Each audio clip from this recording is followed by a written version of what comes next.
मेरा अक्स मुझे घूर रहा था, जवान, खिलता हुआ, जिंदगी से भरा। मेरे बाल घने और चमकदार मेरी पीठ पर झड़ रहे थे। आंखों में शरारत और सपनों की चमक थी। हाँ, मैं खूबसूरत थी, बिल्कुल माँ की तरह। सब यही कहते थे। हूबहू उनकी छवि वो फुसफुसाते थे। लेकिन खूबसूरती में सीख रही थी एक धोखेबाज दोस्त थी। उसका जादू दर्द की एक दुनिया छुपा सकता था। मुझे यकीन नहीं हो रहा था कि जो मैं देख रही हूँ मुझे अब पसंद है। मेरा अक्स मुझे चिढ़ाता हुआ लग रहा था। मासूमियत एक नकाब की तरह लग रही थी, जो एक ऐसे सच के बोझ तले टूट रही थी जिसका सामना करने के लिए मैं तैयार नहीं थी।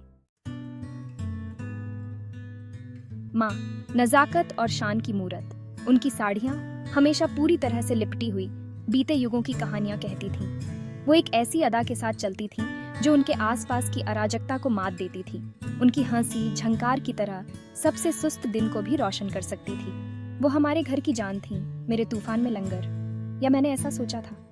उन्हें अपनी सूरत पर नाज था, बालों का एक एक तार अपनी जगह पर। उनकी बिंदी हमेशा एकदम गोल, उस परंपरा का प्रतीक जिसे वो बहुत मानती थी। अब भी उनके चमेली वाले इत्र की याद एक जाना पहचाना दर्द लेकर आती है। उस समय की चाहत जब मेरी दुनिया पूरी थी, शक से बेदाग।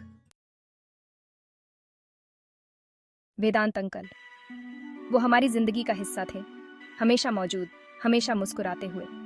उनका आना जाना लगा रहता था। उनकी हंसी ऊंची होती थी, उनकी नजर माँ पर थोड़ी ज्यादा ही टिकी रहती थी। मैंने देखा था कि कैसे वो उनके मजाक पर शर्मा जाती थी, कैसे उनका हाथ उनसे टकरा जाता था, यूं तो अचानक, फिर भी एक अनदेखी ऊर्जा से भरा हुआ।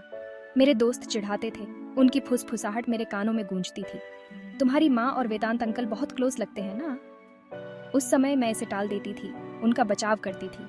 लेकिन शक एक जिद्दी खरपतवार की तरह मेरे दिमाग में घर कर गया था। शक का बीज बोया गया, अंकुरित होने लगा।